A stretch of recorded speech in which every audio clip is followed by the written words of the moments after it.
मार्केटमध्ये ताजी ताजी मेथी आली आहे. चला म्हणलं आज याची ढाबा स्टाईल लसुणी मेथीच बनवूया. त्यासाठी एक मोठी पेंडी मेथीची घेतली मी आणि ती मोठी मोठी नीट करून धुवून बारीक एकदम चिरून घेतली आहे. सुरुवातीला कढईमध्ये थोडंसं तेल घातलंय. यातला मी थोडा लसूण आत्ता घालणार आहे आणि यामध्ये चिरून घेतलेली मेथी घालून थोडा वेळ याला परतून घ्यायची आहे.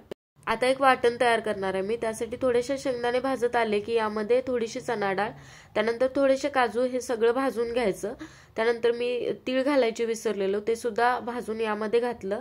थोडं पाणी घालून एकदम पेस्ट तयार करून घ्यायची. आता फोडणीसाठी तेलामध्ये जिरे, बारीक चिरलेला भरपूर लसूण, कांदा, टोमॅटो हे सगळं चांगलं परतून घ्यायचं. आता चवीपुरतं मीठ, थोडी काश्मीरी मिरची पावडर, धना पावडर आणि गरम मसाला घालून सगळं व्यवस्थित मिक्स करून घेतलं. आता मगाशी जे थोडंसं वाटण तयार करून घेतलं होतं ते घातलं. थोडंसं पाणी घालून सगळं परतून घेतलं. लगेचच मगाशी जी आपण मेथी परतून घेतली होती ती घातली आणि व्यवस्थित याला शिजवून घेतलं. आता काय नाही, सगळ्यात लास्टला थोडासा वरून हा तडका घातलाय. नाही घातला तरी सुद्धा लसुणी मेथी चविष्टच होते. मस्त लसुणी मेथी आणि जेवणात वरण, भात, चपाती असं सगळं बनवलेलं. चला, अजून रेसिपीसाठी फॉलो करायला तेवढं विसरू नका.